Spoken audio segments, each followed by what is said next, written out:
Good morning, and this is Girish, VP Volunteer Development. We have Sonali Kedkar, she is a VP Volunteer Development. We will start today's session in next 5 minutes. Before that, let me take you through our agenda. We will start the session in 5 minutes, and after 1 hour, we will have a break of 15 minutes. During the break, we will run the PMI presentation. At the end of the session, today's forum, we will have question answer sessions for 10 minutes, followed by vote of thanks and certificate giving. Participants are requested to type in their questions in the chat box. Those will be answered by our speaker. Please note that PD details will be provided to all our participants through mail ID as per the attendance. Let me introduce our speaker for today, Mr. Tushar Kale. He is from Sweden. I think Tusharji. Hello. Sir. So what is the time over there? It is 6:30 morning. 6:30. Okay. So Mr. Tushar Kale is from Sweden. Tushar Kale is an experienced architect who has a vast experience in working with large companies such as IBM, SBI, NatWest, IMS Health, and Snowflake in capacity of enterprise and architect. He is Snowflake certified and loves to solve world's tough data problems using cloud-based technologies for complex and large multi-million-dollar projects. He holds a master's degree in finance, B in electronics and telecommunications from University of Mumbai. Tushar started Data and AI Mumbai meetup couple of years ago that now has over 5,000 fans follower. In the capacity as a keynote speaker, he has delivered multiple data science sessions across USA, Singapore, Canada, and Dubai. He has also taught data science in various colleges in India since 2014. Mr. Tushar loves people and likes to give good back to community at large by giving his time to teach and train aspiring candidates. Today, Tusharji will talk on the topic creating a world-leading data and analytics platform. Over to Mr. Tushar. Thank you, Giriji. Thank you for the warm welcome. And I will share my screen and let's get going. Good morning, good afternoon, good evening, everybody, all team around the world. Myself, I'm Tushar Kale. I'm based out of Stockholm, Sweden, and I'm currently working as an enterprise architect. And like Giriji said, I've been in this data space for almost more than 20 years and love this opportunity to talk a little bit more about how the data platform is shaping up all across the world.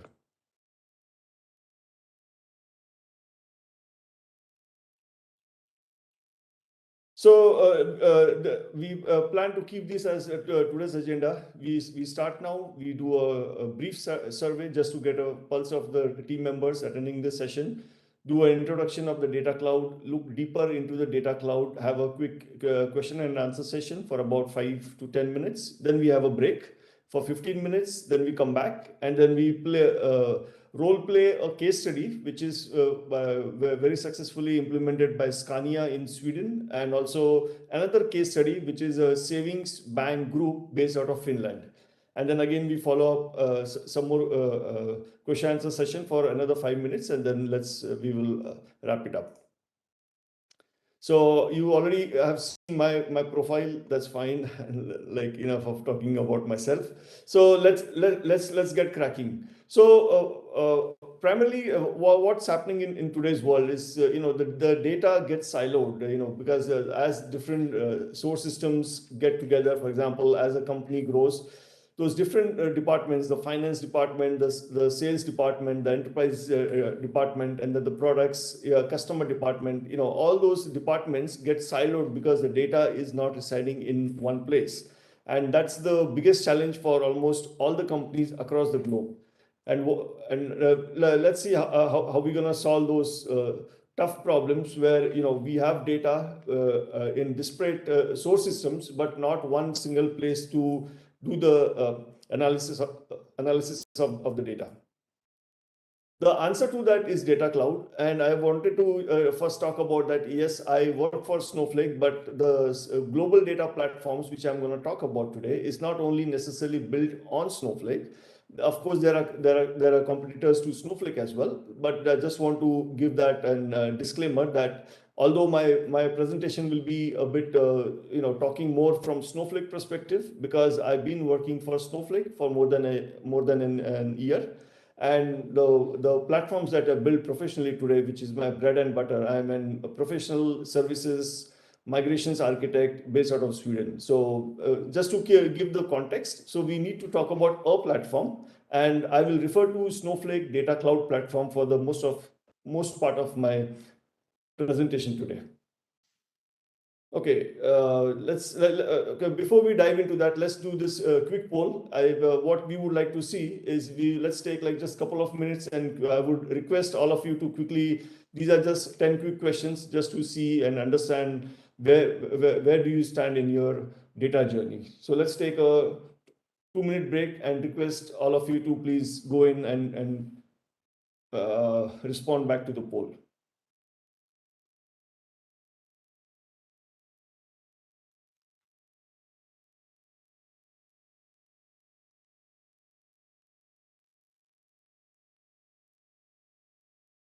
I will also do that my side.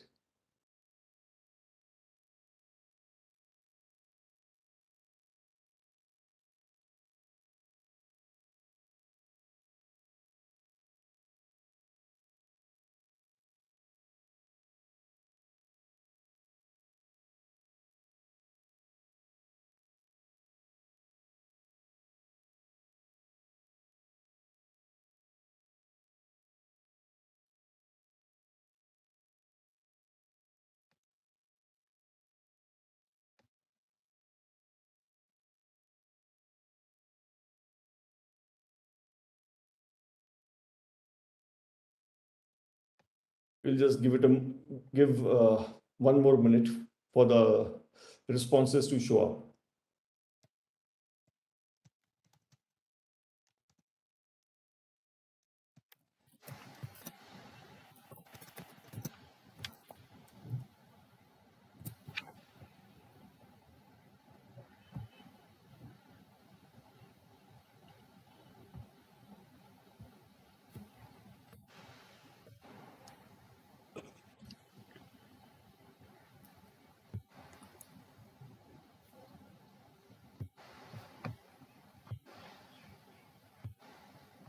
Yes, Guriji, if we have got the responses, we can.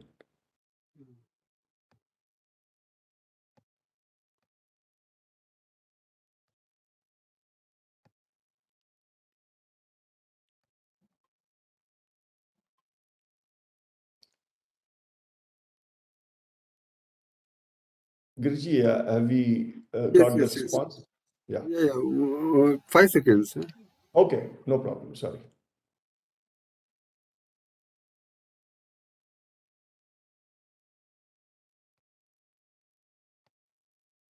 Okay, fantastic. So, team, here's the response. So, are you able to incrementally identify the data? And I think the most of the answer is no, based on the response that we have. And we quickly take a look at these. So, does your data warehouse enable that? Yes. No. Does business get 10 out of 34? No. No. Does the business? No. Okay. Okay, yeah, thank you. I think that just gives a pulse of the team where they are, and I think we should be able to answer some questions here. Okay, so continuing to our presentation, coming back. So let's quickly continue our presentation. So like I mentioned, so what we're going to talk today is more about a platform where we can build database solutions. Now, what's the benefit of a data cloud? Primarily, there are, like we talked about, a lot of challenges, the access. So data always resides in different disparate source systems, different systems in the company. but there is no one organization of the data, and that gives the need of a data cloud. Now, data over a period of time, there's a lot of statistics, like there's petabytes of data getting generated every single day, which was not the case few years ago. And there are so many IoT devices, and then there are sensors, and all over the places, and then there is data generated from social media, so on and so forth. So there are many sources of the data, but then the need is to have all the data consolidated in one place so that you can manipulate the data, you can massage the data, you can have some meaningful value from the data. And that's where the things come as like data monetization and things like that. So accessing the data is one of the key things, which is one of the key important factors for a data cloud platform. Next comes the governance. As the data keeps growing, we have to have a mechanism to audit the data. There has to be traceability of the data. Like, what was the real origin of the data, or was it manipulated along the time it was got and kept into a centralized repository. So as we talk about different source systems, we also talk about third-party data. We talk about getting data from partners and different ecosystems, but the importance of the whole thing becomes the governance of the data. And then last but not the least is, how do you work with the data? So there are different product teams, there are different team members. Like now we have a lot of new roles which are emerging up, like for example data scientists. Then we talk about agile teams, we talk about different business analysts, we talk about different product owners. So those are the new things which are new roles that are shaping up.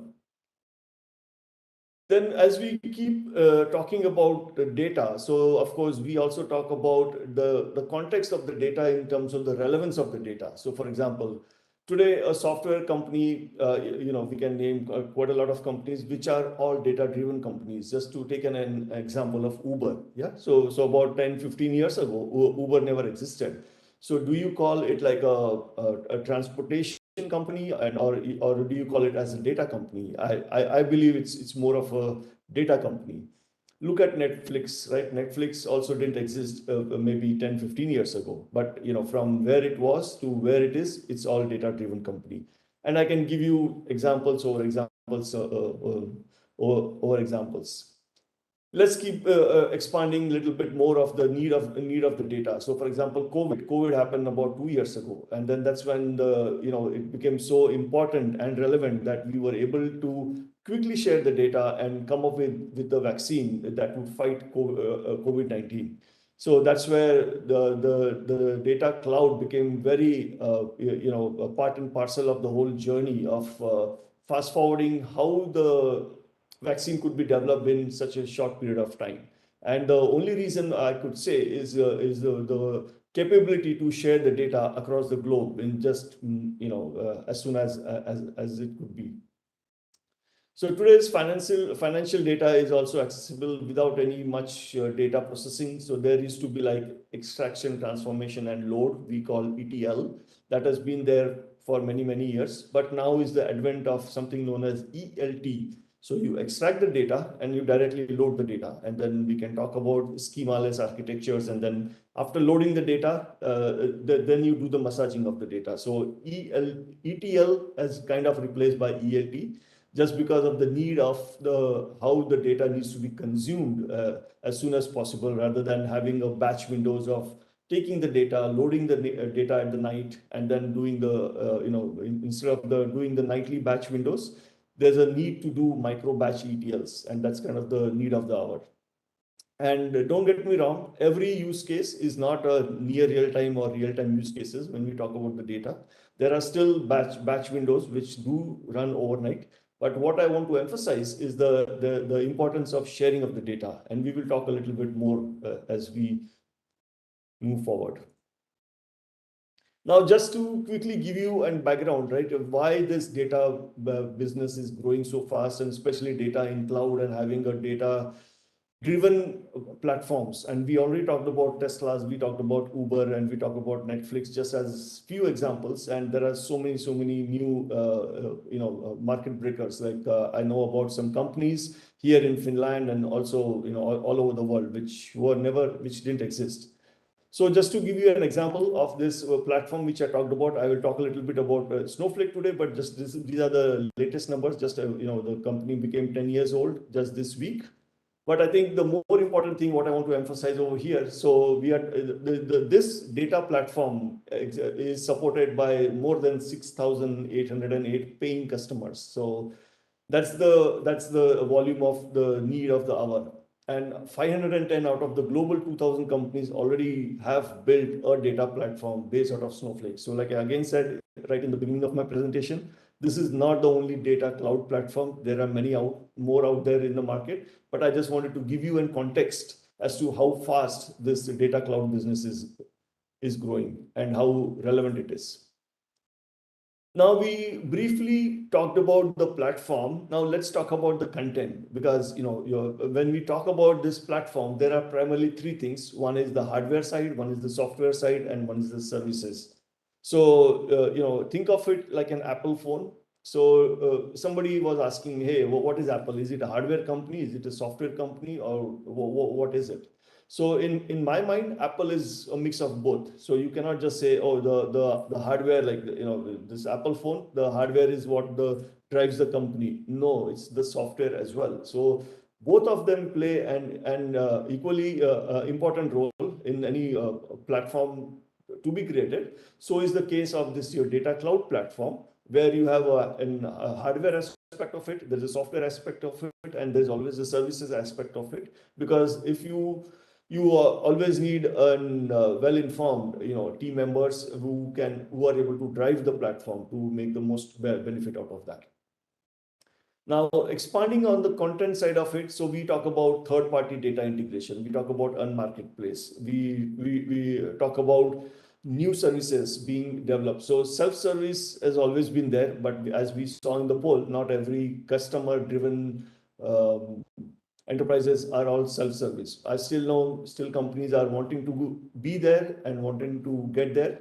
So is the importance of having a self-service kind of architecture where business users go in there and without the complexity of understanding the metadata, and they can start building some meaningful, valuable business dashboards, just understanding the business context. So we will talk a little bit more about that.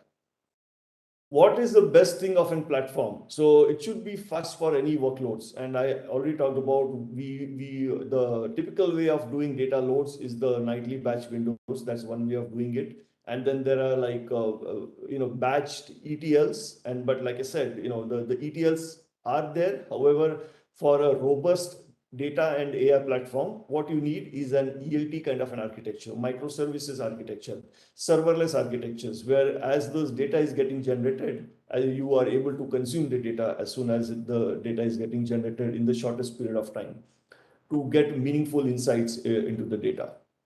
Second thing, it just works. Now, it's not me just talking, like you saw, like 510 Fortune 2000 global companies worldwide, they have tried and tested this platform, and that is what they say, it just works, right? So that's the important part of it.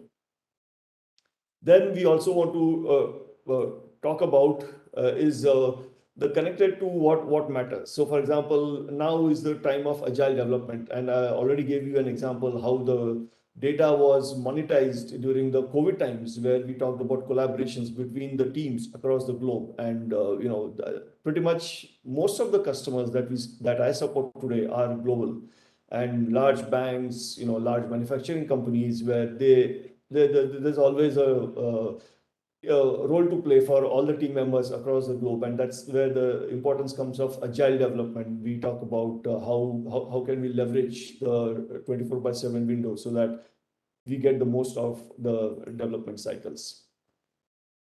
Now, talking a little bit more about the platform itself, right? So I can just talk about the platform, but what is under the hood? So under the hoods, there are three things. Primarily, We talk about elastic performance engine. So when we say elastic is something, the platform should be able to support as the demand and the need grows, right? So it is not like on premises, you buy big boxes. When I say boxes, it's those servers which are got a fixed capacity and fixed compute, but that doesn't cut it, right? Once we are in the cloud, we need to take the advantage of the cloud. So the performance is elastic. So for example, if there's a World Cup football match happening, or it's a cricket World Cup match happening, then we should be able to expand, and we should be able to cater to that expanded temporary growth of the requirement, and then we should scale up and scale down, and that is what we are talking about. That is known as elastic in a cloud platform. We need to also talk about intelligent infrastructure. So, for example, as the workload increases, the compute and the storage, or if not necessarily storage, but the compute should be able to scale up to the demand, and that's what we talk about infrastructure. So, where we talk about multi-cluster warehouses. So, as the requirement grows, the compute also increases proportionally with that, and as the demand reduces, so is the compute also gradually comes down, so that you don't pay extra and for the services and for the time that you don't need. The good thing what about this particular platform, and again referring to the Snowflake platform, is you pay by every second. You pay for the first minute, but the following is you pay by the second. So again, this is not a marketing talk, this is not a sales talk, but this is just to give you a context as to how your platform should look like. The third thing which I want to talk about, which is the snow grid, is basically you need a platform which will be resilient. So tomorrow, let's say if we are hosted on AWS across the world, we also it's totally you can do a DCP and DR. You can be running your primary on AWS, say Europe West, and you can fail over to your Google Cloud in Europe East or Europe North and Europe South. You can also have one a failover over Azure. So what we have seen, some of the banks, what they do, they have like a failover capabilities. So DCDR is what we talk about. Is they run primary on one of the cloud providers, and they have a failover on those other two cloud providers. So that's phenomenal, right? So you never know. And one of the cloud providers going down is quite common, although everybody says we got like 99.99999% resiliency, nothing goes down ever. That's never the truth. Neither of those three cloud providers, and you have all heard and read in the news. Then let's talk about the elastic. So just to expand on that a little bit. So we did talk about ELT. ELT is the normal way of doing it. So what we are trying to do when we talk about a platform, so typically in all my 20 years of experience of working with the different enterprise platforms, so the typical thing is like having the batch windows and loading the data into an ODS or a staging area, and then you have another reporting area on top of it. So you have the ODS or the staging schema. It could be in one of those large databases, Oracle, DB2, whatever. And then you have a reporting layer, which will be another, you call it your typical marts, which will be residing in another set of databases and schemas.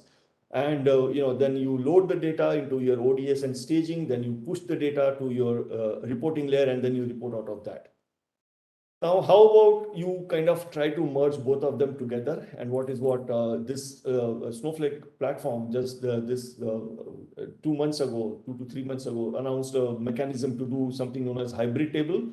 So where your OLTP workload and your OLAP workload, which is online analytical processing and online transaction processing, both can be merged together as something known as hybrid tables. So where you can report out of everything from one single database, and that is the dream platform for anybody. When we talk about this particular concept to a lot of companies, it's like a big time eye opener. And again, that's coming. But I think the important thing what I want to emphasize here is any platform should be scalable, and those are the capabilities what somebody would dream of, to have one platform, one database, no more data movement, everything gets loaded in one place. You do data manipulation in place in a database, you report out of that. Let it be your operational report, let it be your analytical report, let it be your predictive reports. your machine learning algorithms, all that needs to be running in one central repository, and that is what we are talking about. So here, as you see, in a single place, you will do the visualization. You can also run your data science workloads, AI, ML workloads, your development and QA. All that is happening in one single database. And then we already talked about the ETL workloads.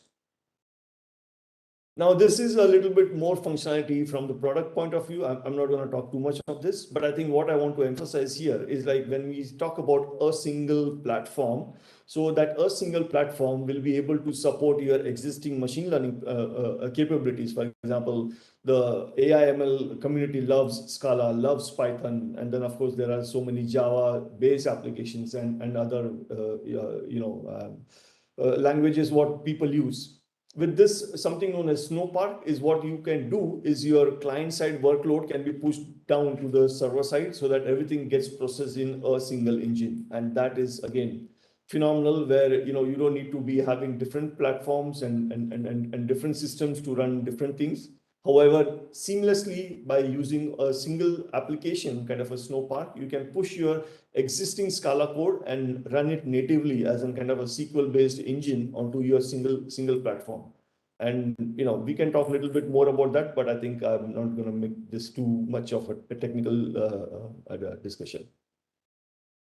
Now, when we talk about intelligent infrastructure, what should it look like? So one is maintenance free. It's like a dream of so many DBAs. Like I've worked with so many databases so far. So let it be Netezza, let it be your Teradata. It's a nightmare. Like if you don't run maintenance on DBC tables, or you don't run stats regularly on by typically taking like either a downtime or running those maintenance activities over the weekend, once in 15 days, once a month, the data gets skewed, and then so is your reporting. Then the ETL takes longer. It's all something you just want to get rid of, and that is what a platform should be able to do it for you. Second is multi-cluster resources. We already talked about. As the workload increases, the compute should increase, and of course, you want to pay by the second. That's what that's what everybody loves. It's not that you need to necessarily buy a big, huge cluster and just keep paying it, but you just pay by the second. So the billing is by the second. And administration is minimal, I would say. I wouldn't say it's zero, because again, a platform should be having minimal administration. And then, of course, today we talk about data security, and we talk about data in motion, data in flight. So encryption plays a very important role, and the one platform should be able to provide you end-to-end encryption. You don't need to be going out to doing additional encryption of your platform. Everything should be embedded as part and parcel of your one data platform solution. Centralized storage, and when like we talked about, yes, storage is cheap. It's not very expensive. So it's about we talk about, let's say, about $3 a credit per month, which is nothing, right? Today, if you just need to go and order a box from Netezza's, from IBM's or Teradata, we know what those prices are. It's like multi-million dollar prices for per year, plus annual fees and subscription, and all those things comes along with that. Now, quickly talking about what is resiliency of the platform is, yes, this is an example I talked about. So like you can see here. So let's say we are in Europe. So in the Europe, you have your AWS presence, and AWS recently launched a data center in Stockholm. Was happy to go for that event as well. So you have Europe West and Europe East. So you can have, if you choose to hold or host your platform, and again, it can be any platform, it should be resilient across those regions. So your Europe West should be resilient with Europe East. And in this particular case, your Europe East is resilient to another AWS location, probably in Mumbai. That's what it looks like here. And then it can be resilient so that you can move it over to some other place as well. So that is one thing, as well as what you can also do. Your platform should be able to be resilient, or it should be able to fail over to some other cloud provider as well. And that is what a lot of the banks and a lot of those large multinational companies do today. So they do have the primary running on AWS, we'll just for an discussion purpose, they are running on Europe West on AWS, but then they want to fail over onto the another region of GCP in, say, let's say Europe South or Europe North. So that just gives them advantages of, just in case if AWS West Europe goes down, but their business doesn't get impacted. So your platform should be able to provide that. So that's the point which I'm trying to make here. Then we talk about data sharing, and a classic example was COVID times, right? We already mentioned about that. So we have been doing copying, like all my 20 years plus in this IT data, data warehousing field. What I've seen, the typical things is FTP. So you create a file, extract the data from ODS. It takes as long as it takes. Then you run an FTP command, push it. FTP, I mean SFTP. You move the file to your, to your regulatory. And typical examples, when I was the principal architect for State Bank of India for almost 9 to 10 years, about 5 years ago. So that was a typical thing. Oh, we have to send some reports to RBI, and they are waiting for this. So, guys would sit there, run the whole night, run those batch windows, get that extract, then SFTP to RBI website, and then there it would get long, they would send it over there, and it's all time-consuming processes. So how can you, a mechanism to how can you get rid of that? ELT, we already talked about quite a lot about that. And then we talked about the typical way. It's all costly, it takes time, and it's not very efficient, it's not very effective. Plus this, when you actually move the data, then you have to, encrypt the data and then move it as the data is in motion, and all those kind of things. What if we have a platform, which with there's almost no cost of moving the data. So there's no cost of copying the data. And I will qualify what I mean by copying of the data. What if you just store the data in one central place and just report all kind of reporting from that? Let it be your operational reporting, your regulatory reporting, your statutory reporting. Everything can be done from one centralized place. Everything is privacy compliant, everything is HIPAA compliant, and all those, there are 5 to 6 regulatory bodies that have to be absolutely be supported on your one cloud data platform. Then let's talk about sharing and collaboration. Let's expand that a little bit. So we have one account, let's say in your platform, and then with that one single account, what you can do, you can directly share your data without any additional cost in terms of sharing of the data. It all resides in one central repository.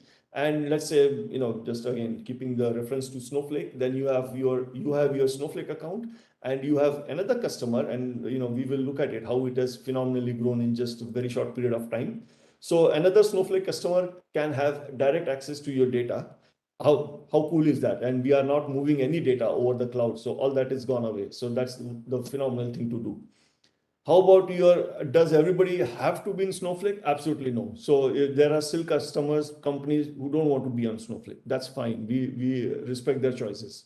So what you can do, but if they still want to share the data with you, they still want to see the data that you publish in your marketplace, you can create a reader accounts, by which basically they can run queries on your data by something known as a reader account. And then it's like a read-only privilege. But of course, you will pay for their compute, but that is all okay. That is still, as part of the ecosystem, that still absolutely works.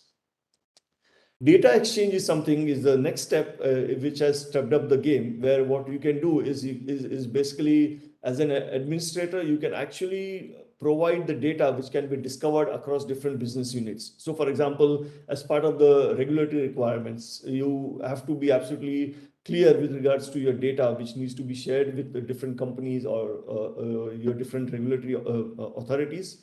So what you can do, you can publish your data as your own data exchange, yeah, and then you can give access to different people and different companies who can access the data coming to your data exchange platform, and that's phenomenal.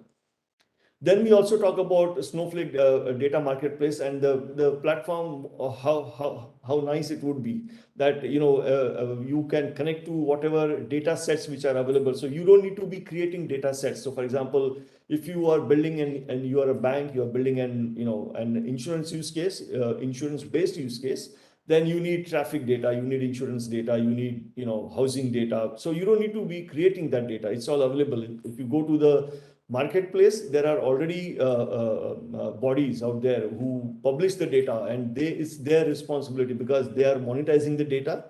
So they will keep the data up to date. So but what you need to do, you just need to go there, click on that data provider, and then start using their data. How phenomenal is that?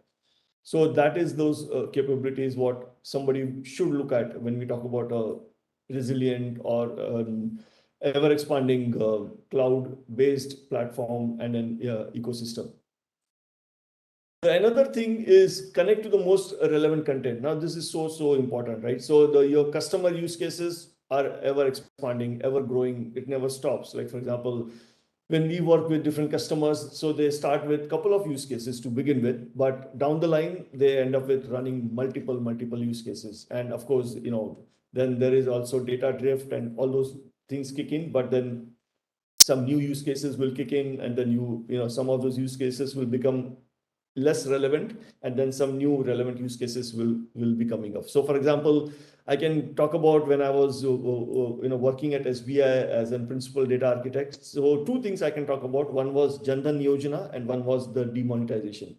Nothing is under control of the as a citizen of India. So something somewhere happens and Prime Minister Jan Dhan Yojana comes, and then there you go. There are like 20-30 lakh new customers just adding to the bank's account in less than 3 to 4 months. And then demonetization happens. Nothing is in our control. Overnight, a lot of things happen, and then there's a lot of new use cases just get built up overnight.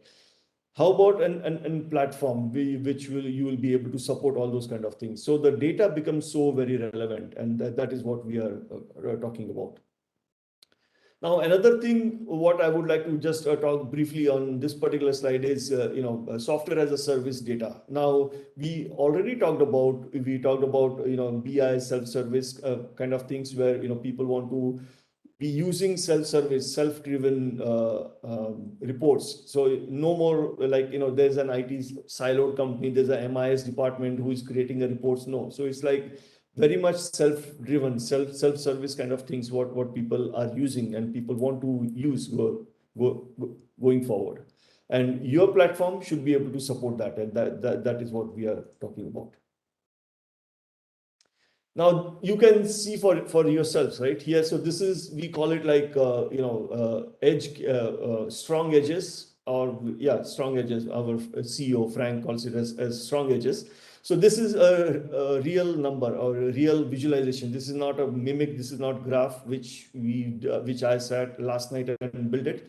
This exactly is how the business is responding. So in April 2020, we had all these edges is each and every company using the Snowflake data platform. And again, I said, this is just an analogy for you to think about it.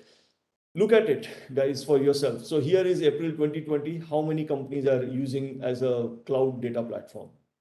And a year and a half later, look at the number of companies using data sharing. So this is those clusters, like just to talk about. So this is something done by a graph database. It could be Titan graph database, Neo4j graph database. But let's not get into the technology, but let's look at those relevances, which we call as nodes and edges. So these all are edges and these are those nodes. So in this simple node, like you can see how many interdependencies are there. So because of the data sharing marketplace is what your platform should be able to support. Is your one single data set is how many companies are dependent on that single data set. So think about it for yourselves. I don't need to talk more about it, but just in 1.5 years, you see during the COVID times how phenomenal was this has happened. Now, if this would have not been based on some resilient, cloud-based platform, it would have been just so difficult, almost not possible, just having this phenomenal growth in an 1.5 year time period. Now, quickly talking about the business impact of Snowflake, again, you take it with a pinch of salt. So when we talk about a platform, you should be having a very solid platform, and a platform not just built overnight, a platform built over a decade, a 10 years time of period. So which will be very cost performant, which will give you returns year on year, because you don't want to get into a platform which we have already done. So I've seen many companies, right, those large enterprises investing in large on-premise non-cloud based appliances, and now like I said, I'm part of the professional services migrations team in Snowflake.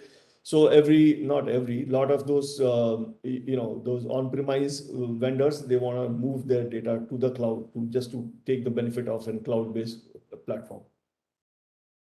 Another thing I want to talk about is an ever-expanding ecosystem, and I think you would see this. So a platform should be supported by SIs, and I think it's absolutely necessary and absolutely important. So for example, you can look over here. We have those systems integrators like Deloitte, Capgemini's, LTI's, TCS. We have Tech Systems, Infosys, Tata's. When we talk about Tata, is the TCS, Tech Mahindra's, and E&Y. All these companies you already are aware of. And all these SIs are already Wipro, and another great example, and then Solita, based out of here in Sweden. Yeah, so all those persistent from based out of Pune. So these companies are already building solutions for the customers based on a platform, right? So there has to be the belief in all these SIs, and it's not easy. It cannot be done overnight. It's those 10-year rigorous period what they have gone through by using the product. And like I said, it's a platform what I'm referring to over here. So all these companies have used this platform for their customers, and they have seen the benefit of how it is working for them. And also, to support a platform should be always supported by other software companies, like your ETL tool of the world is Informatica. The new ones is the Fivetran. We have the CDC based thing known as HBR. We have Matillion. We have the Click on the reporting side. We have Power BI. We have ThoughtSpot, which does a lot of analytical workloads. We have Tableau. We have AWS, we have Talent, so on and so forth, data robot. So this is just one small slice of those vendors or those companies that are using this cloud-based platform, and that is what you want to do. You want to not you should it should be that resilient. Now these customers I already talked about, about thousands of customers who have already tested and tried this platform.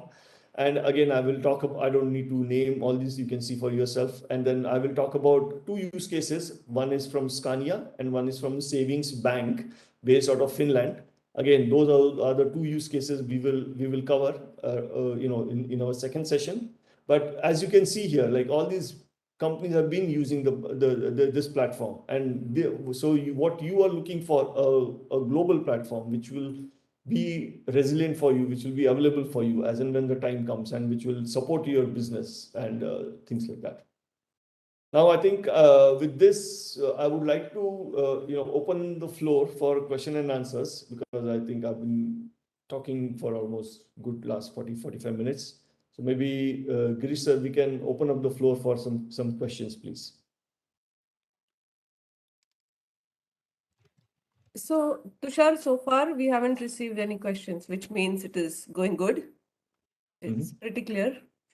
So it is good you spoke about the 99.9999, the 6 nines that, Yes. that everybody talks about. But it is very good to know that you can support BCP and DR across different providers like Google Cloud, Azure, AWS. So that was very interesting.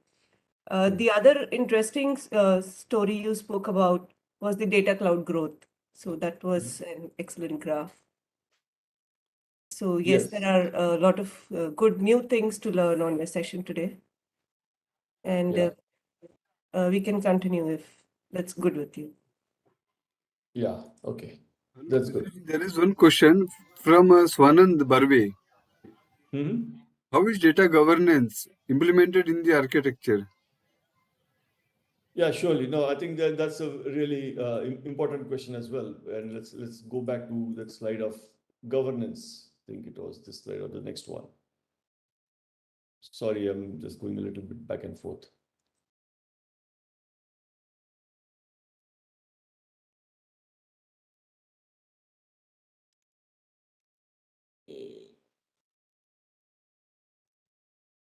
Maybe the next slide, but that's fine. We can still talk about it. Yeah. So governance is so we have something known as metadata tagging. We also work with the different companies such as Orion. We work with IBM, IGC, which is known as Information Governance Catalog.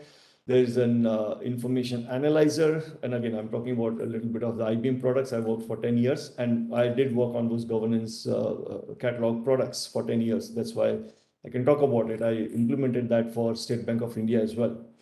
Now, when we talk about governance, we are talking about two things. One is primarily the lineage as to what is the source, when is the data changing in the OLTP system in source, how is the data going through the transformation of the ETL layer, how is the data getting stored in your OLTP system, and then how is the data getting reported from, and then how does the whole lineage fall in place. So that is one aspect of the lineage we can talk about, and then we can talk about there are two types of lineage. One is an operational lineage, and one is a business lineage. Now, this first aspect which I talked about is an operational lineage, where of course you can run metadata queries, and then we do partner with different companies like I talked about IBM, IGC, Orion, and there are many more standard off the cuff products that we partner with, where you can get an end-to-end lineage. Now, coming to the platform, yes, we do metadata tagging, and then there is an auditability tracing also enabled, by which you can understand where the data was coming in, from which ETL source the data was used to populate into the platform, and from where it is getting reported. So yes, by natively that auditability is enabled in the platform. However, if you have already some governance tools, and there are different tools like we already talked about, like IBM tools, non-IBM tools, you can use those as well to understand the lineage end to end.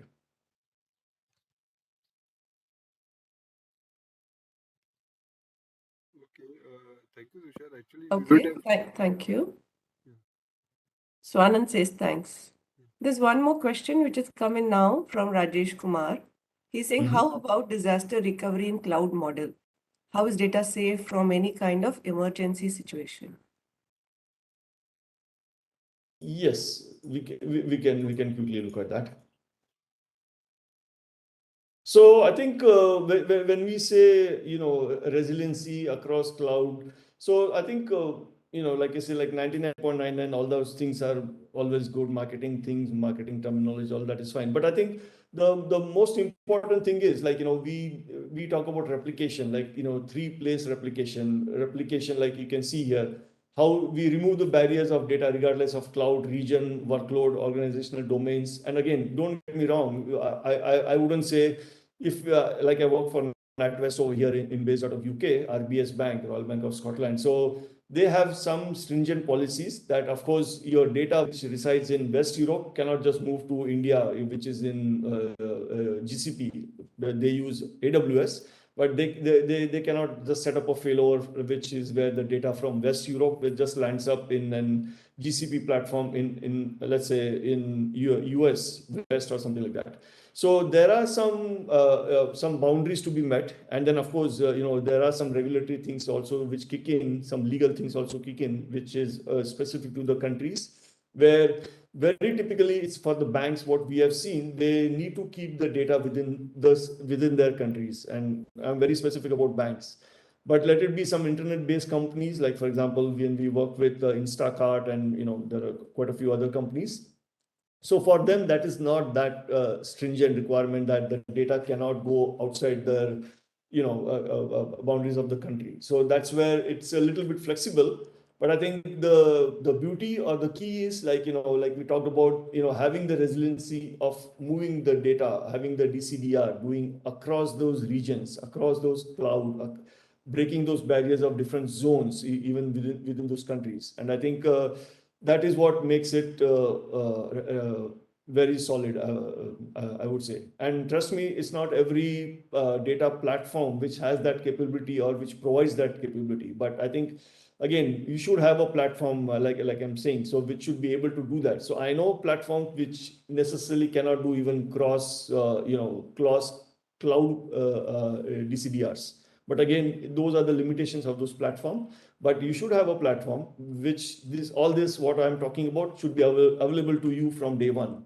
Now, does it come at a cost? Of course, it comes at a cost. For the cost which is implied by the cloud provider, for example, there is an egress cost. Like, let's say if you, like, if I just expand for the existing customer, RBS based out of UK, London. So if they do and they fail over to an Azure in US West, then there are some egress costs which are charged by the Azure provider in the US East, so on and so forth. So those things will kick in. But I think having this resiliency of having the data distributed in different regions, that just makes it so watertight and solid.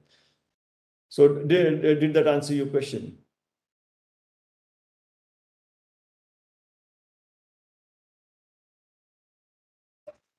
Yes, thank you.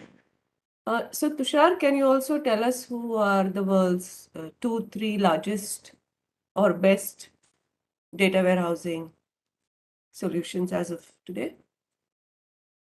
Yeah, I think so. I think let's talk about this. Like I said, it's not a Snowflake sponsored program, but I think what I can say. So of course there is Snowflake, there is Databricks, and then of course all the native on-premises data center based appliance based providers, and I can start with IBM, Netezza, Teradata, and these are the companies which I migrate as part of the migrations. So on-premises, if you ask, yes, these are the companies which have been providing data warehousing solutions, and I have worked on those. So start with IBM, start with Teradata, start with Oracle, Exadata, and then you have Vertica from HP, and so many so forth.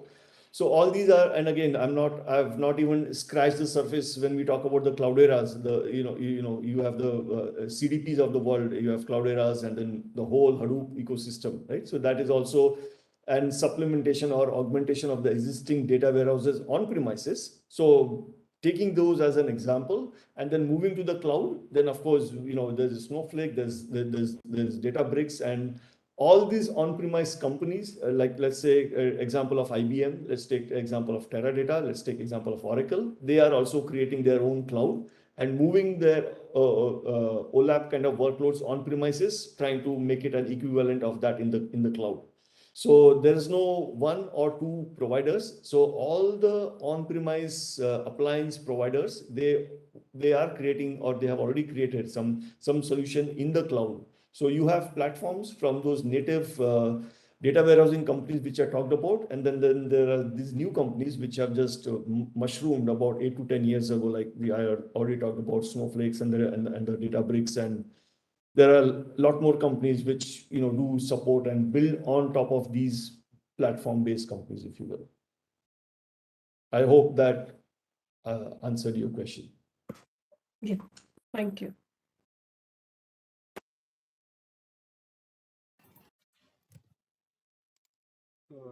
Thank you, Tushar ji. So we will take a Yes. break of 15 minutes. Yes. Okay. So we will be back at around 11:10. Okay, sure. I will join back then. Okay, sir. Thank you. Thank you.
Welcome all. After a small break, feedback link will be provided in the chat box.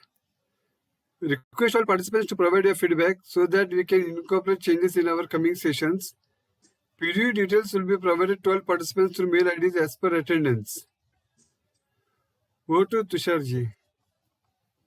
Thank you, Giriji. So probably Sonali ma'am, if there are some questions from the previous sessions, we can quickly take them up. Yes, Tushar. So some very few interesting questions have come up. So Prashant, Mr. Prashant Dhote would like to know something about the data cloud growth. Okay. So he's saying, how come there is a sudden growth of data cloud platforms over 18 months window in 2021 to 2020, 2020 to 2021? That is Yes. the first question. Then after this, we'll take the others. Yeah, absolutely. So yes, I think this is quite unrealistic if even if I show this to anybody. But of course, these are real numbers, real coming from the company, and then.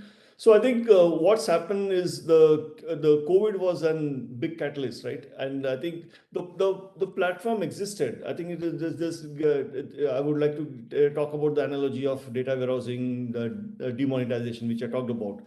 So when I was in SBI, I was part of the team that created a near real-time ingestion engine, which you call it like banking events data accelerator, some fancy name I gave it. But I think the purpose of that platform was to ingest the data, which was never done before in SBI, was to ingest the data in near real time in every 15-minute window. We would take the transactions from the Oracle core banking system and push it into the data warehouse every 15 minutes. So I was the principal architect who architected that. It was all there, running smooth, fantastic. Yeah, the CEO and DMD of SBI didn't even knew about that something existed. Now, come overnight, demonetization happened. Next day morning, the CTO, CIO called me and the CGM at that point in time of the SBI data warehouse. He said, I need all the data. I need the data. I need to know where is the money coming from, which branch it is coming from, what is the denomination. And that time we had five state banks, which is five associate banks and the principal state bank. So we had six banks from whose data was already coming in near real time, being ingested every 15 minutes, made available in the data warehouse. And we would do reporting of that every next day, every batch window, and that's how the life went on. But the day monetization happened, just the next day, the like I said, the DMD called us and say, I need to report. No bank in India could give those numbers. That's it. No bank was ready with that architecture. God forbid, I had created that architecture. It was implemented for more than 1 year. It was all available, but that value just showed overnight. And I got a lot of awards. SBI got a lot of awards and everything. But I think the point which I'm trying to explain here is things do exist if you do things in the right way. And I'm not saying, I'm the smartest bulb in the town. What I'm saying is like, yes, if you do the right things will be there. It's all available. But the realization of the value of that is just the timing matter of that. So the same thing, I can give that analogy back over here, Mr. Prashant Dhote. Yes, this data platform in the cloud existed. And like I said, it's not an overnight wonder. It's been there for 10 years. And this exactly is the classic example where the COVID-19 happened and people could just realize the value of that. People, the data sharing had to be a necessity just to come up with that COVID vaccine, which would never have been possible before that if we would have continued to use the conventional way of, the clinical research happens and then they send those outputs overnight and then it goes to the other continent. People work on it the following day and the results are shipped back. No, so all that is there. So to answer your question in brief, platform was there. Just the realization happened overnight. Overnight in the sense, as you can see these numbers in quick 15 months. So think of it, if the platform didn't exist. Same analogy of demonetization in SBI. So if that platform I had never created, which is banking given data accelerator, of ingesting the data in micro batches, then what did the finance minister of India do? He just took the numbers from SBI, multiplied that by 4 times, and those were the all India numbers for demonetization. So that's how it is. So I think hopefully that answered your question. Right. So COVID is equal to catalyst, right? Yeah, exactly. So you need a platform, you need a robust platform, which is not, you cannot build it overnight. You cannot say I have a problem statement and I of course push comes to shove, you will start building the platform, but that's not the right way. That's like the smart way, the right way is build the architecture, build it right, build it all those things which we have been talking about for last hour in 1 hour. And again, like I said, your platform, the platform is important. So once the platform is ready, use cases can be delivered right on top of it. And then we will talk about at least 2 big, large companies which are building on similar patterns. And that is what I'm talking about. Yeah. Okay. So the next question from Mr. Prashant Dote is about fraud. So he says, why does fraud still persist? And what data cloud platforms can do to eradicate fraud? Sorry. Yeah, no, I think so. I think this thing brings back some nostalgia to me when I was working for eBay when I was in US for quite some years. So I was part of the R&D department, which is risk management and data at that point in time, over 12 years ago.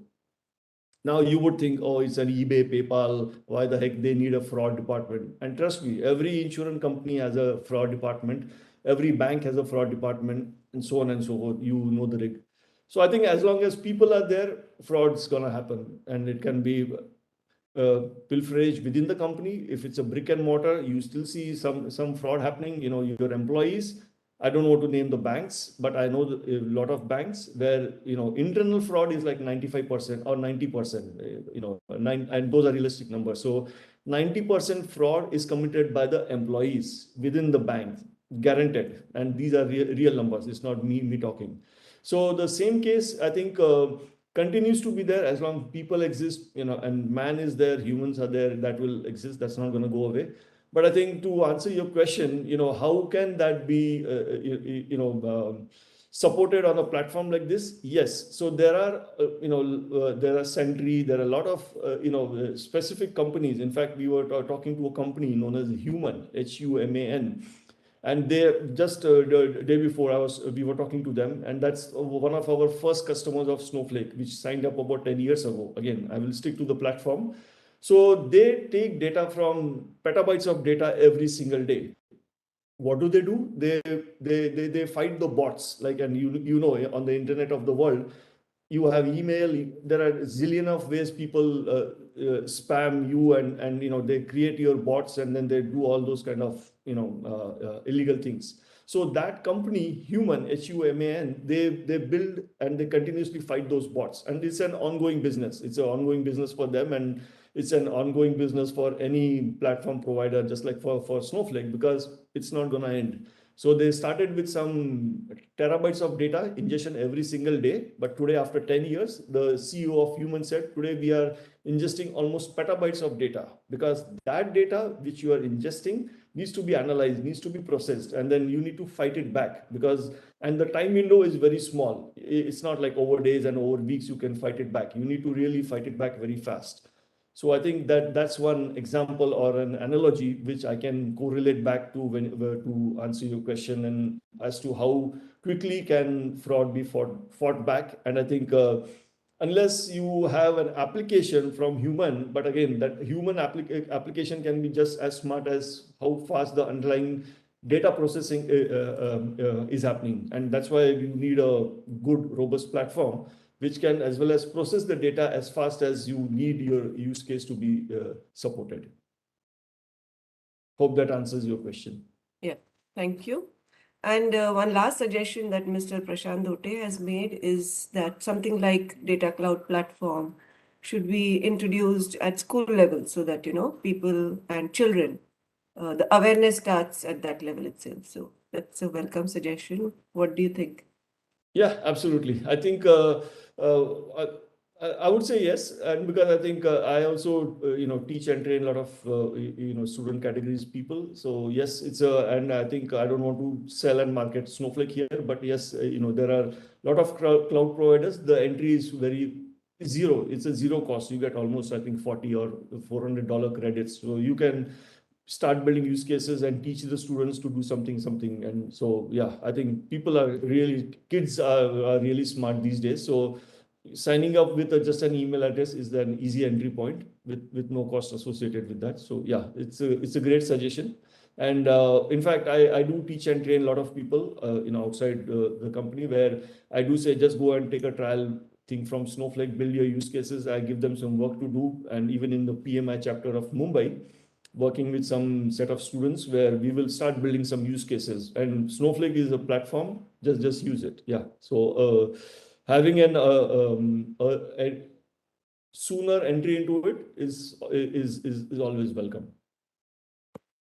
Right. So, as you rightly said, we are aware of your participation in the mentor-mentee program of PMI Mumbai chapter. So, yeah, definitely, that's one step towards introducing this to children at an early age. There are two more questions. Can we take two more questions from Yeah, the public section? surely. Yeah, let's quickly take it, please. So she's saying, how is data localization managed in a cloud scenario? That's the first question. Yeah, let's go with the second also, then I can probably quickly take and answer that. Okay, the second one is like data has evolved in silos. Do we envisage a scenario where there will be cloud platform silos of Azure, AWS, Global Cloud, Google Cloud Platform, etc.? And what are cloud platform companies doing to ensure a federated system? Yeah, so I think probably let's take the second question first, just to So I think so the silos will still exist in cloud. So I think the important thing to note is it's the architecture, right? End of the day. So I have worked with Azure, I have worked with AWS, I have worked with Google platform. So typically, what happens is same thing like what people have been doing on premise. They take the data, they load it into some on premise appliances, and then they move the data to cloud, saying, "Hey, we are doing lift and shift, and fantastic. The life is going to be phenomenal after this." The answer is no. Whatever garbage you are doing on premises, you continue to do more of it in cloud. And is it cheap? No, it is more expensive. Because I'm part of the migrations team, and I know what those costs are associated when you try to just do a lift and shift. So the silos, if they exist today, they will just continue to exist in cloud as well. However, with these new platforms coming up, shaping up, the way you utilize those platforms, and I think I wanted to talk about these things which I talked about. For example, the marketplace. We talked about these things, right? This smart platform, if you will break those silos. So wherein you don't have to create anything new. You don't have to do anything new. It's all available for you from day one. So like, for example, let's not go back to the COVID example, but then just taking this as an example, this is the typical way of collaboration which exists for you from day one. So you don't need to do the SFTP, ELT, all those things we have been doing for many years, but then this is the platform. So this is one of the ways you can break those silos. And for example, this is a exact example. I think this is the, targeting right on the money when we talk about data exchange, where we can administer groups sharing the data and discovery across the business units. So within your company as well. So although you have customer data in one centralized repository on Snowflake, for example, but that doesn't mean your finance and your logistics and everybody has got access to it, unless you publish the data saying that, yes, this is my data exchange, and different departments within the company can access that data. So now you are actually breaking the silo of keeping the data in one central repository, one central place, and just giving something known as RBAC, is role-based access control. So let's say you have two business analysts, they can be assigned a business analyst role, which will be reading the data from your centralized repository. So this is a way to break the silo. So hope that answers the question. And I'm sorry, what was the first question? If you can please repeat. Yeah, just a moment. Yeah, the first one was on localization. How is data localization managed in Yeah, so I think cloud? the answer to that was primarily when we talk about localization. So in this particular case, sorry, I'm going a bit back and forth. I'm trying to get to the right slide, and I think this is where we can talk about it. So let's talk about localization for a bank, which is really very relevant. So localization is like, again, taking that example of RBS here. So localization is important as a bank. Like I said, cross country moving of the data is not allowed for all the regulatory requirements. So data would always be local. It has to be residing in the local zones or in the local regions. So that kind of becomes the necessity of customizing your solution. Then just to expand on that, Capital One is a fantastic company in terms of, again, been a very loyal customer for this platform, and then they have been using this localization also for a very long time. Again, they have something known as a virtual private cloud, is VPC, we call it. So where, or VPC or VPS, so where we build, data centers or clouds. So there are certain cages in the sense, a hardware infrastructure world, if you talk about infrastructure, there are certain cages which we earmark for those specific customers so that their data is kind of localized and kept only in that particular region and particular in that cloud provider. So that's how we do the localization. But of course, that is a bit more expensive, but hey, Capital One wants to pay for it. That's how they want to do it. And again, that's just one example of localizing the data in the cloud platform. Hope that answered your question.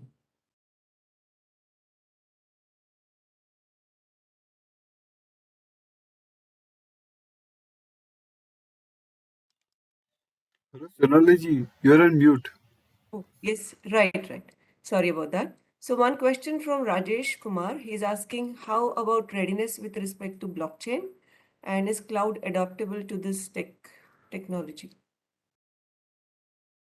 I think the answer is yes. Is this platform available? Yes. Can you expand? Can you start building your blockchain use cases on this? The answer is yes. And again, I just don't want to say yes for everything just for the sake of it. But I think yes, there are blockchain based use cases being built on Snowflake platform. But then, of course, our CEO Frank says, "Am I going to invest in blockchain?" The answer is no. That's a separate story.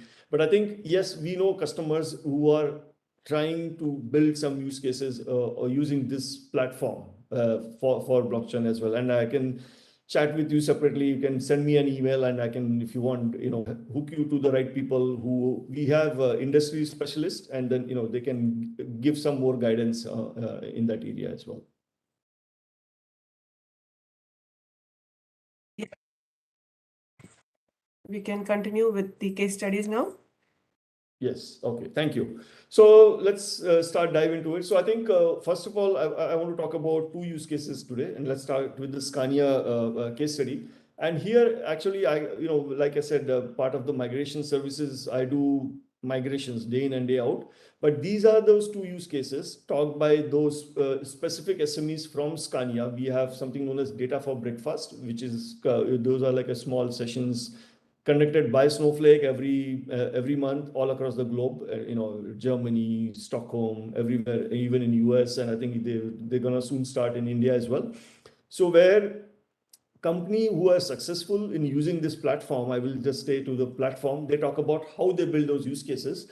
And these decks I want to share as is with you because these are already made public. So there's nothing my version of it. So we're gonna slice and dice these use cases and understand how they are making best use of this platform. So I have heard the Ulf, who is the principal data scientist in Scania. And of course, I have some connects there as well, who are some product owners. But I think besides that, let's hear from Ulf what he wants to say about how he's building his use cases for Scania. He's Ulf. He's a lead data scientist at Scania, and I think we will also look at some brief history of the company, how it is, and it's all these two examples are more than 100-year-old companies. That's why it's phenomenal. So it's more than 100-year-old company and how they are using this platform. Let's dive into it. So what Scania talks about, it talks about connected vehicles, which did not exist before. So they are able to connect the vehicles with IoT data and the streaming data. And there are different things they continuously work on. One is electrification of the vehicles. Like, everybody talks about Tesla and, Model X, this and that. So the truck business also have to adopt to that. So that being said, the next thing coming up for Scania is the electrification of their business vehicles, and we will Ulf does talk about it. Then he talks about these are the functions and features which are right available in the platform and which they use. And again, this is not the laundry list. There are another 15-20 more features of the platform. So without any customization, these are available as a platform. One is Snowpipe, which is known as serverless architecture, wherein basically as those files arrive, you can ingest it and you can process it. Near real-time architecture that is what it supports. Data sharing, we already talked about marketplace. We talked about those whole ecosystem which is built over 100 years. How data is shared with those logistical centers, how the data is shared with different regions across the world from the purchasing point of view and logistical point of view, and from the vehicle movement point of view, all those kind of things.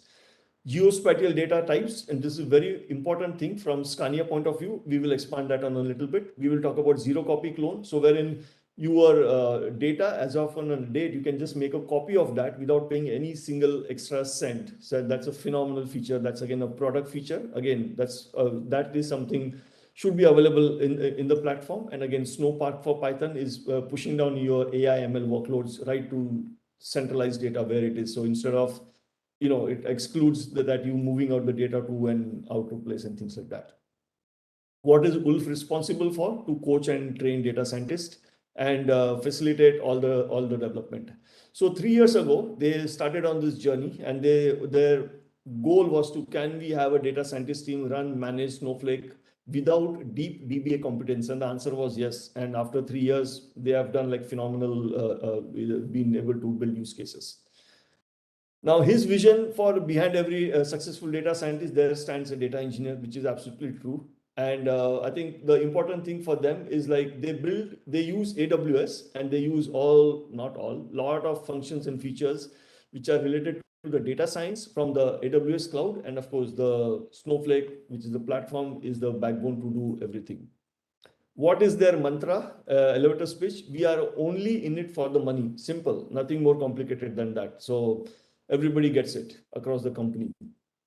What does Scania do? Scania makes trucks. They don't do cars. They don't do something else, but they do only trucks. That's their expertise, and they have been expert at it for many, more than 100 years.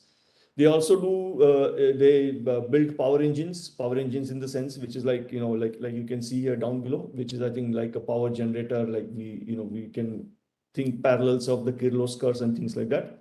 And of course, they also have used vehicle department. So that is what all they support. Just quickly looking at the company itself, founded in 1891, many years ago, built the first car, but they don't do cars anymore. And then they established the first manufacturing facility in Malmo, which is way south from Stockholm. 1902, built the first truck, and then built the first bus in 1911, and then filed bankruptcy. Then they were in red for some time, but then this is where they changed the strategy, turned around in 1950s, started building more factories in Brazil, in Argentina, in Poland, and then in St. Petersburg. And then, of course, our favorite, they started their presence in India in 2007, then got the first award after 100 years since the first bus delivery. They got like the Euro 6. You can see Euro 6 on a lot of those big trucks and big buses in India as well. And then, of course, 2011 and 1911. The first bus was built, and then here they get the best award over here. And then, of course, the journey continues. And in 2015, they start the truck factory in India. In 2016, they start the bus factory in India. And then the journey continues 2022. And now they are on the battery operated vehicles. So now they are building trucks which are built on battery. They already have orders for over 75 trucks from some company known as ASCO. That's just for information for us. Now, how does the platform help you? I think this is the most important thing, a talk for the day, where we talk about how can we leverage the importance of the factory model in terms of the creating the data factory. Now, glimpse of the future, like everybody knows what an iceberg is, and in iceberg, only the 10% is what you see on the top, and the 90% of it is the down below. So when they are building these battery vehicles, so the processing, the thought, the intelligence is all lies underneath, where they have lots of data, they have to massage the data, they have to process the data, they have to run proper algorithms on the data, they need to get better insights, then they can provide better service, and then they have more usage of the data. So everything put in a nutshell, we already know what their mantra is, and today we know like no single company can say they own the market 100%. It's like we can name a lot many companies, like there's Volvo's, then there's MAN, and then there are many companies, right? The competition to Scania already. So the important thing from this picture is the takeaway is, yes, the output what you see in the market is an electric truck which is coming soon. However, to come to that new advanced enhanced product is there's a lot of data processing that goes underneath, and that is what the hard work what Ulf and his team does. Now, what are we going to introduce? What Ulf is going to talk about is an AI factory, which is an important concept. And again, I can talk about on and on with different companies which do that, but let's stick to this. So today, Scania has about 600,000, like 6 lakh connected vehicles operating across the globe. And they have a lot of things like vehicle operation service and then flexible maintenance. I know, other team members who work on these departments. And then fleet care, this is very important because in automotive industry, once a sale is done, then the only way they make money from those trucks which they have already sold is running the regular maintenance of those trucks. And that is where the money gets logged in. And that is why it's really important to understand where your truck is today. When was it last service? When is the next service due? Does it need an oil change? And things like that. So here they build everything on AWS and using the Snowflake as a backbone. Now, expanding on these things, what we talked about. So here, like you see, one platform, right? So you have one platform, one connected analytical platform. So you have the customer data, that is the service data, and getting insights into that. I just talked about those things. Then we have the management, looking at it from those dashboards, which are business-driven dashboards, where they can see for themselves what those dashboards are.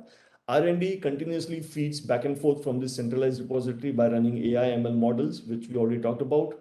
And then we have those new data insights, and then we talked about those different business units which feed from this centralized repository. And then, those are the kind of typical things which always go on. So like, as you can see from this diagram, the Sweden, Stockholm is right over here where they have the main head office, but now they have businesses all over the world. So they have businesses in over 100 countries over, 100 years. Now, what Ulf says, like, the most important thing for the platform is everything's covered functions and features, and you pay by the second principle. So you just pay for when you need to actually run a query on the platform. So it's not that you have those clusters running all over the night and you keep paying extra money for that. That's not what they do.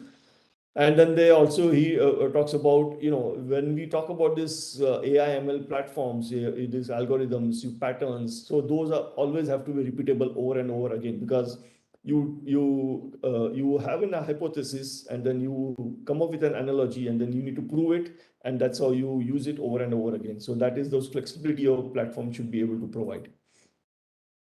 In terms of those managed services from AWS, they use all of these and more. So for example, Amazon Glue. Glue is more like an ETL thing. Then they use the Redshift kind of for the analysis of the data. Then they use Athena. Then they also use Amazon Alexa. Then they use AWS Deep Learning, which is the excuse me, AWS deep learning, AMIs, and as well as they use the deep lens. And so there are quite a lot of those components from AWS that they use. And like I said, they are using that for the AWS platform, but of course, everything writing into Snowflake.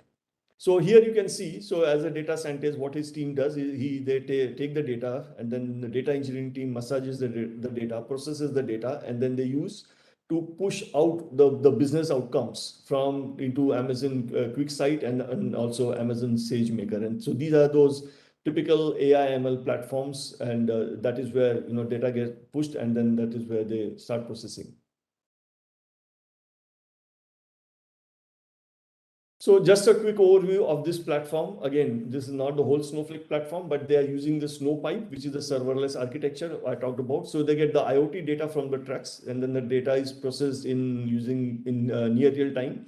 It gets pushed to the Scania central platform, and from there they do data sharing to internal and external account. We already looked at that briefly we talked about that. And then geospatial data types, we will talk about it. How do they do the BI reporting out of that? How do they use zero copy clone with zero cost when you make a copy of or the clone of the data? And then how they use Snowpark. Again, it's a function of Snowflake, but we will talk about it, how they are using. Now here you have the truck data going to going to the AWS data Kinesis, and it's going to an S3 bucket where you basically keep those blobs CSV files, and then you have simple SQS service, and then you have the Snowpipe for the data ingestion, and then it goes all to the connected analytical platform. Now here we are talking about 150 million messages per day, and this is in our terms. It's in Swedish you say 2,5, which is 2.5. It's a different way of representing, so just don't worry about it. It is 2.5 credits per day. Now if you equate to 2.5 credit per day, which equates to almost a credit cost somewhere from $3 to $6 per credit, which is like $15, right? $15 to credit 150 million messages per day. You cannot get anything better than that. So that's the cost that you will incur if you want to process so many messages, like 150 messages per day at $15 per day, which is 1/3 the cost of an Starbucks coffee if you compare that to what's happening in the US. Now data sharing, so this we all talked about. So the data lands in the connected analytical platform. So from here they share the data with different business units. They also share the data based on the RBAC model to their partners, and then they also share their data within the sister departments at Scania. This one classic example is of the geospatial data type. So I know they have a, as you go across on this road, you can see a big parking lot for Scania. Here they have the factory. So here they have kept hundreds of trucks for display and ready to be dispatched. So, but using geofencing, geospatial type, this is just one example trying to expand that. So here it says, for the truck one, is it in the parking area? This is the parking area. If the answer is true, then this truck is residing in the truck, right, in the Scania parking lot right now. And if the answer is false, then he has traveled 138 miles or kilometers, which is not in this parking lot. So this is a very simple use case, but what just wanted to show you how this geospatial data type functionality is used by Scania. Then talking about building of the AI ML models, here we talk about how the data is ingested and how a zero copy clone is made, and the data is fed into the Amazon QuickSight where they do the further processing of the data.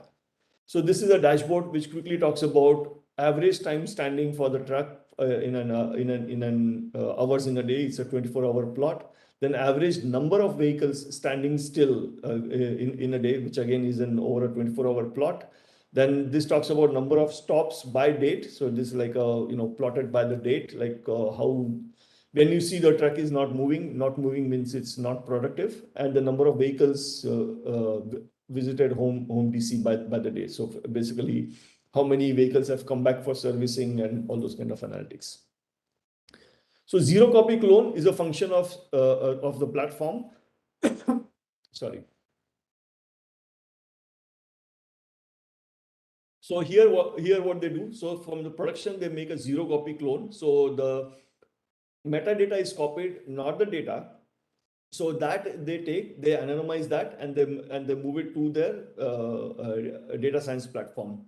And let's see how they make further use of that. So once that zero copy clone is made, and then that is used to feed into Amazon QuickSight, that is also used to feed into SageMaker, which is the AI/ML data modeling tool from AWS, which is used by the data scientist community.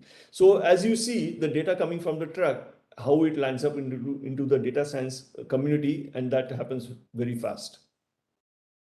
Now, this is again the expansion of the same thing. So the data comes from this. So this is the client piece of this Jupyter notebook. So from there, you will enable, or you will trigger that. And then here you enable the zero copy clone. So once a copy is made, you anonymize that data and then you push it to S3 bucket. S3 is nothing but a storage mechanism in S3 where you can store different file formats. And then that is fed into your machine learning training models by using different algorithms, and where they already have built an AI ML framework where they train and execute those models using EC2 instances. Now, AI factory model powered by Snowflake and AWS, we just talked about it. So here they have data, they have more data, and they have algorithms, better algorithms, more algorithms, which gives them better service and more usage of the platform. So today I know they are running hundreds and hundreds of use cases, but however, when they started this platform about 3 years ago, they didn't have that many use cases. And that's a very typical thing of this platform usage, where we see people start with handful of use cases, but over a period of time, they end up with a lot more use cases as the business expands, and then they see more value into it. Now, I would like to move on to the second use case, and which talks about, again, this was presented by the CIO from this company, which is Savings Bank Group. And I'm pretty sure you must be not familiar, but let me give you an analogy of that. So this is a bank, which is 200-year-old bank. Like I used to work for State Bank of India. In the same token, this is a bank as old as State Bank of India. So it's nothing less. And they have a lot number of customers, and we have some more statistics for that. And Marcus have already presented this use case as to how they use this platform. So it's a bank based out of Finland. So just to give you the context in terms of the longevity of the bank, it's established in 1822, have 450,000 customers. So when I left SBI in about 5 years ago, they had almost 750,000 customers, but of course some of them were non-active as well. But just looking at the numbers, so this will tell you how big the bank is. So in terms of the branches, they have about 120 branches and about 1,400 employees in Finland. I think the important things what we want to talk about here is demand for the data. It was basically more from customer driven, and the demand has been all the more today than it was a few years ago. The complex thing in the thing, like I think somebody was asking about data silo. So that absolutely was the pain point. Why they had to move to the data cloud platform.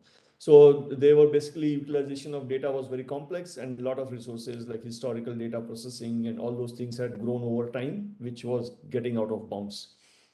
Existing solutions did not scale up. I already talked about it, on-premises systems, which becomes a challenge. And of course, those were not cost efficient. And I think the mantra for them, so let's understand what their mantra was their IT is cloud first, but in data and analytics, it is not cloud first, it is only cloud. So I think that is a key differentiator, and I will try to elaborate a little bit more of that. The important things what the bank wanted was time to value. Like we know today, banks are not banks anymore. Banks do a lot more than what they were. So they have to. So I was also part of the architect who worked on the project YONO, which is from SBI. And I was there when it was a whiteboard. Nothing was there, right? So based on my experience from the data warehousing project from SBI, I also fed and gave inputs into the UNO project. This is like 7 years ago. And then from it was having a fancy Lotus was the project name that time, but then it changed to more marketing way, things like that. But things have changed, right? So the thing what I want to say is that like there's always time to value, especially for the bank. They have to keep coming up with new products, new features, and all those things, kind of a thing. So that also was an key thing what the bank had to foresee, and they wanted to, that was one of those drivers. Now, other things we don't need to keep elaborating, quite self-explanatory, but I think the answer here is one platform, right? So many use cases, so many business drivers, but there's one platform. That one platform, what that is, like what this already shows, is the symbol of Snowflake. So they chose one platform to do everything. The project was called Dallas, but I think what you see here, so here is like the important thing, and that's what I wanted to differentiate. So the core banking system still continued to be hosted in the data center. However, the data analytics platform was all built in the cloud, and that is the thing we need to know. And so let's not get confused, like, oh, did they move everything to the cloud? No. So their data core system, their OLTP system continued to be here. However, the data and analytics was grown everything in the cloud first as an approach. Moving on, what were the 6 drivers? One of the things, so they wanted zero management footprint. We already talked about like no, almost zero DBA support. That is what they wanted. They wanted dynamic data masking, one of the key requirements from any bank. And then they wanted copying of the data very easily, what is known as cloning. They wanted built-in security, that was also provided. Data replication, we already talked about in the first use case, and we talked about time travel. So time travel is basically you can go back, let's say a week, a month, almost 3 months ago, up to 90 days, you can do time travel. You can go back in time. Say if you dropped a database schema, you can go back and still restore from that point forward. Now, important thing for a bank is do threat modeling, then do data residency, then do encrypt everything at rest and in motion, bring your own keys, distribute the risk. I think somebody already talked about that. Geo replication, we already talked about how to do that. Do cross cloud replication, we already talked about that. Then we talked about the DR plan, and then have an exit plan, but everything under one umbrella of the regulation, which is very important and critical. So here they talk about how they did it, and I think we don't need to go through that, how those pain points were there, and how they mitigated that using cross-region database replication, and then using different zones on AWS and things like that. What's next? So right now, their project of data and analytics is a complete solution, and they are able to cater new use cases coming from the regulatory requirement, supporting operational integrations, risk and compliance, very typical for a bank. And then, of course, they are trying to meet more tighter SLAs and more DR requirements. And I know working for SBI, how we used to do the DCDR, we started by not having anything in terms of the data warehouse, but then we did put something in place which works.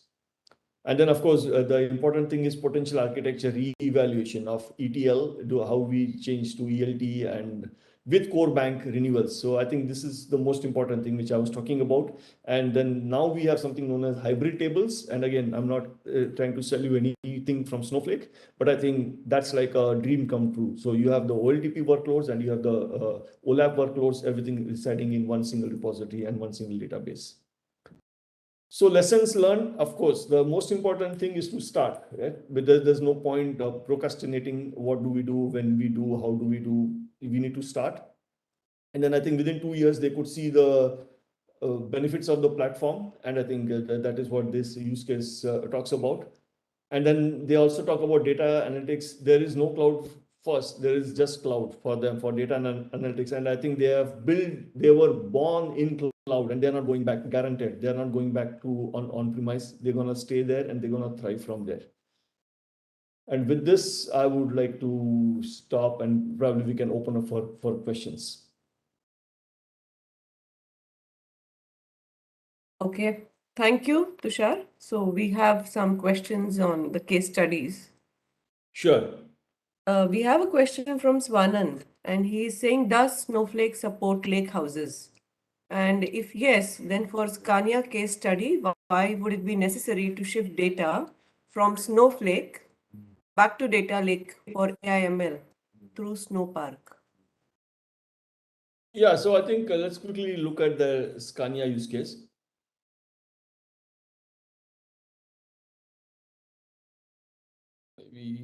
Yeah, so here, yeah. So I think what Swanan, the use case here is like in this particular case, so they have a specific requirement when they do the processing. So like I talked about this EC2 instances, so they do use those, but however, the processing happens on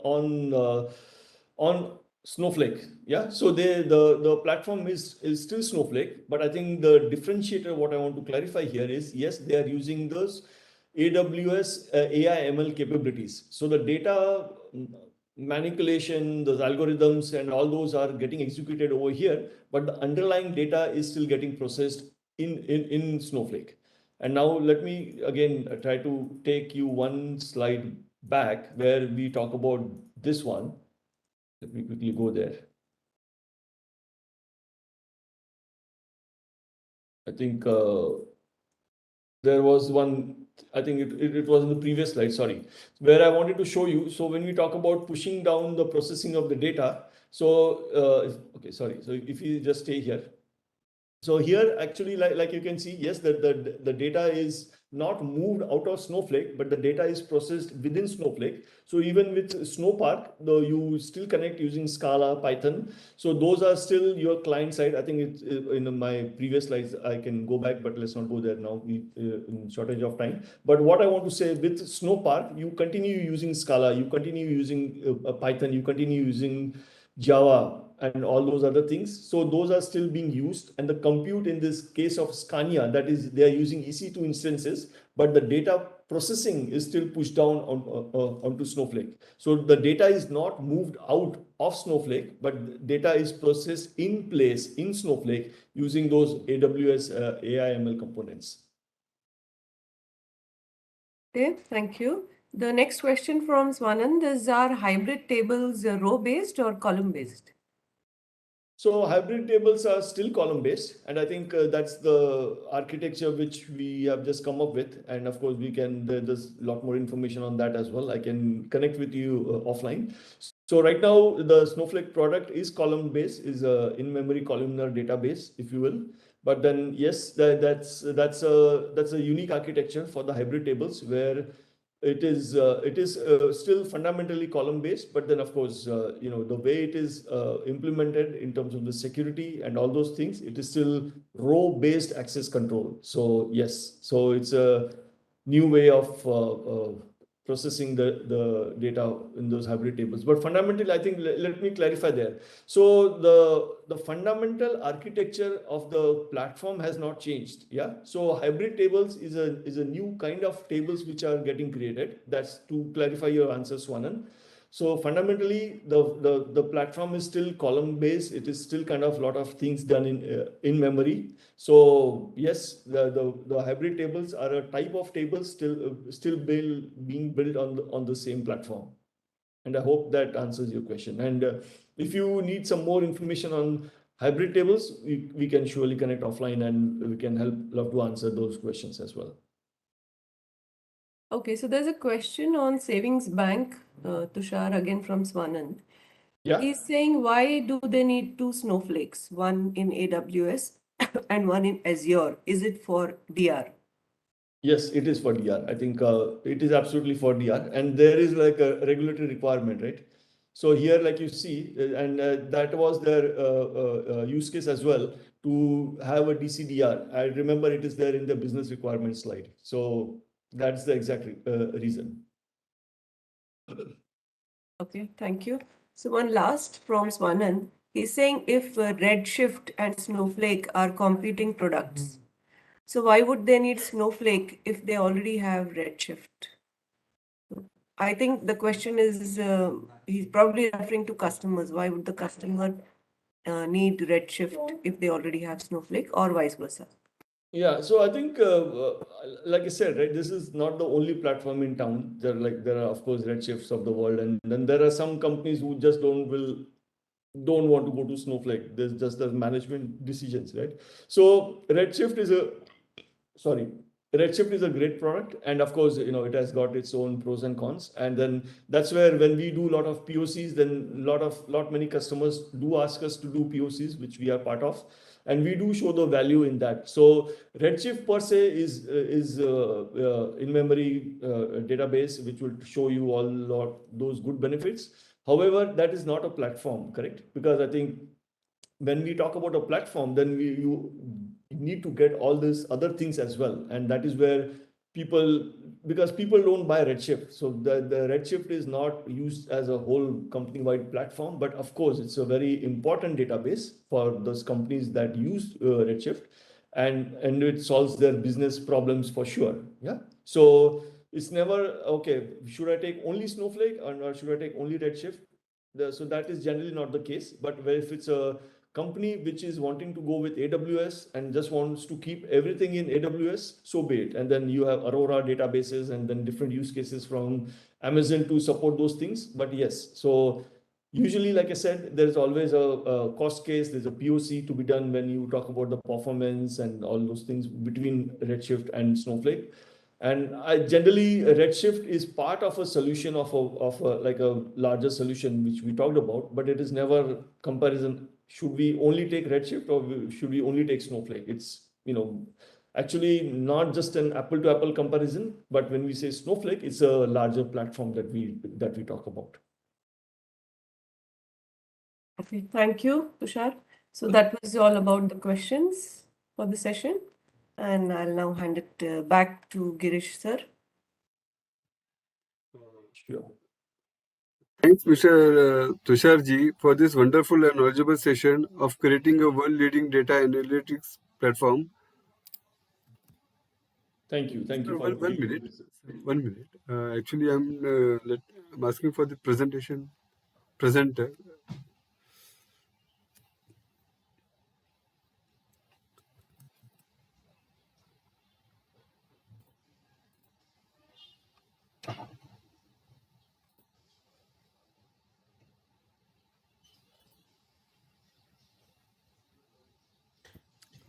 On behalf of PMI Mumbai chapter, I would like to present a certificate to you.